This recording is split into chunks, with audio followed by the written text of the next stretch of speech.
Howdy folks, and welcome to Saturday's video, the video that isn't World of Tanks or World of Warships, and this week it isn't XCOM 2 either. A couple of weeks ago I was chatting with my friend James Brooksby, who happens to be the CEO of Edgecase Games, the developers of Fractured Space, and he said to me, you really should pop down and speak to the people at Climax Studios. I said, who the hell are Climax Studios? He said, they're a games developer, they're based in Portsmouth. In Gunwharf in Portsmouth actually, it's right next to where you live. I had absolutely no idea. So James put me in touch with Climax Studios CEO, and I popped down one day for a visit on the weekend. And I was absolutely blown away by what I saw when I got there. As you can see from the list of recent titles that Climax Studios have been involved in, they're quite a prolific games development studio. But up until very recently, they've mostly been working on other people's intellectual property. As you can see from the recent work that they've done, they've been working on Assassin's Creed. They've been producing content for Dead Nation and Castlevania. Well, that's all set to change because Climax Studios, thanks to the current revolution in smartphone VR technology, have just completed their first wholly owned title that they've designed from the ground up for themselves. It's called Gunsight. It's available for smartphones, and it's a VR game.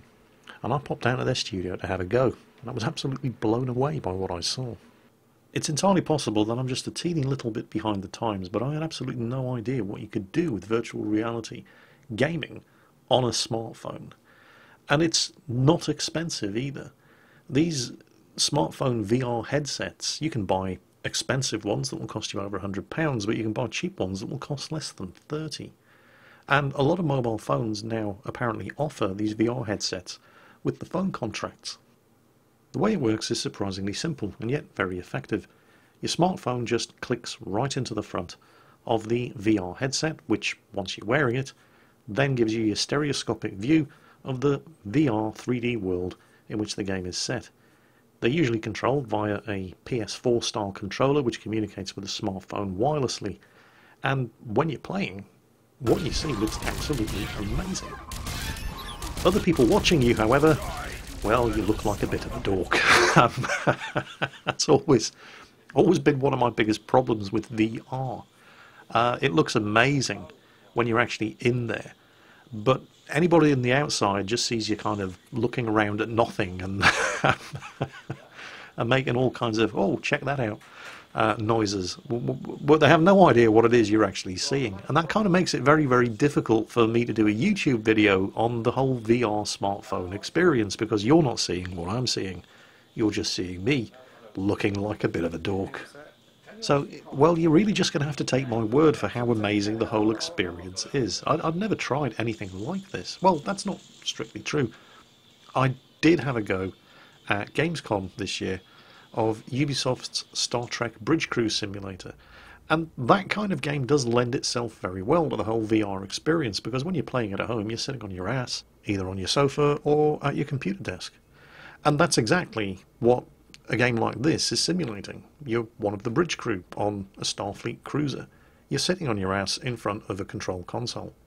And it's when VR games try to introduce the whole moving around experience in, for example, a first-person shooter, that you start to get that disconnect between what you're seeing and what you're feeling, and you lose the immersion.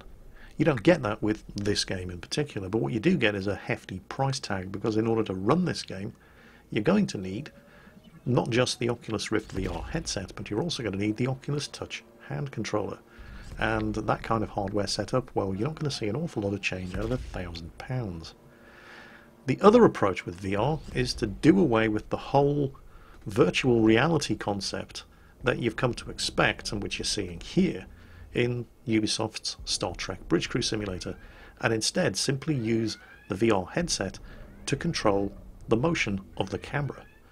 And you can do that very cheaply and very easily just using a smartphone. And that is exactly what Climax Studios' Gunsight VR smartphone game does. You control your hero in a sort of homage to those classic 80s shooters like Contra, across a whole bunch of side-scrolling levels, fighting off waves and waves of bad guys with a boss fight at the end of each level. You know exactly what to expect here. We've all played these kind of games before. This is the first time I've ever played it in VR, using the motion of your head to control the movement of the camera, and coincidentally, where your sights are aimed. Now, obviously it's going to be a long time yet before we see smartphone VR games that look anywhere near as good as anything that you might play on a desktop PC. But don't forget, you have to take into consideration that due to the nature of how virtual reality works, your graphics hardware, in this case your smartphone, has to render two different images, one for each eye. So your hardware is having to work twice as hard as it would if you were just playing a non-VR game. And smartphone technology has only recently become powerful enough to make this a reality. Don't forget, what you're seeing here is being played on a smartphone, not a handheld games console, just a common garden, everyday smartphone. And people don't really expect too much of the graphics capabilities of smartphone games in the first place, and this had the added advantage that because it's VR, it is so much more immersive, you really do get lost in the game world. It helps that it's also a pretty good game.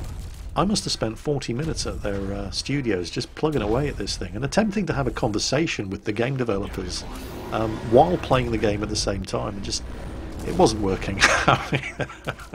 I really wasn't paying too much attention to what they were telling me. I was immersed in the game. Eventually they had to take it off me so I could actually look at them when they were talking to me. But you can see how easy it would be to have that kind of problem. It really was a lot of fun. And the thing is, I'm a bit of a technophobe when it comes to mobile phones. I mean, I don't like mobile phones. Never have, never will. The only reason I have one is because I have to.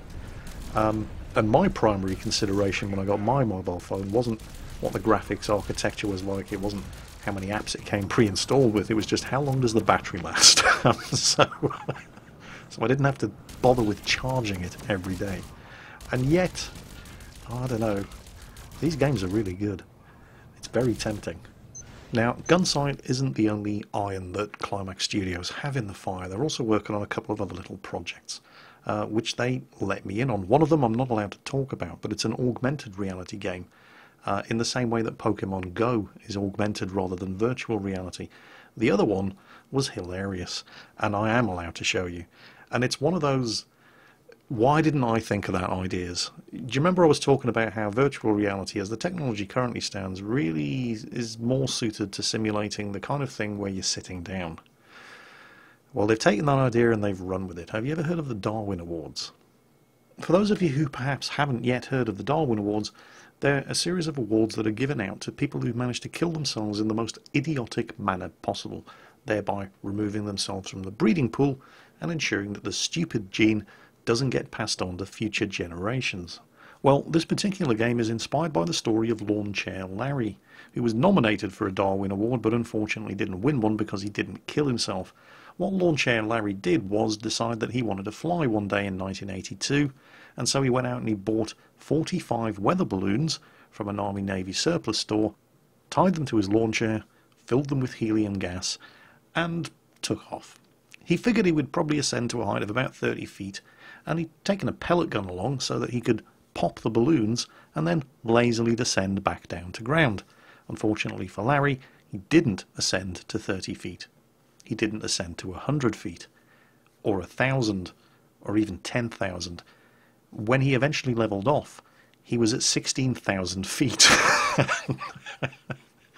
These were 45 weather balloons, all of them filled with helium gas. He was practically in the stratosphere by the time he stopped climbing. He eventually summoned up the nerve to start popping some of the balloons, and eventually almost made it back to ground level. Unfortunately, the balloon's tether lines got caught in a power line, which took out the power supply to one Long Beach neighborhood and miraculously didn't electrocute Larry. The Federal Aviation Administration was not amused.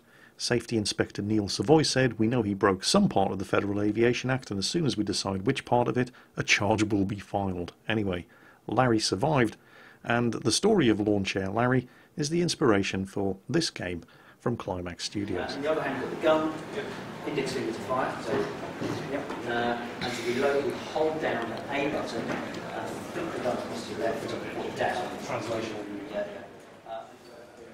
Yes, I know, I look like a bit of a dork, but if you could see what I was seeing, it's amazing. What we're doing here is, and I don't think they actually have a title for this game yet, but, well, there you go. You can get a basic idea of what I'm looking at. There's my gun, there's the city I'm flying over, and the balloons that are holding aloft the chair that I'm sitting in. The object of this game is not, however, to shoot out my own balloons. It's to shoot out the balloons of the other players and send them plummeting to an early grave. Why nobody has thought of this before, I have no idea. It's a work of genius.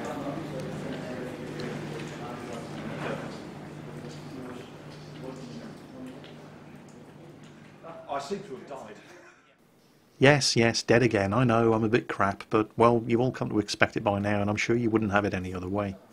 The whole concept of the game, simple but genius, and we've got Launch Out Larry, true story by the way, to thank for it.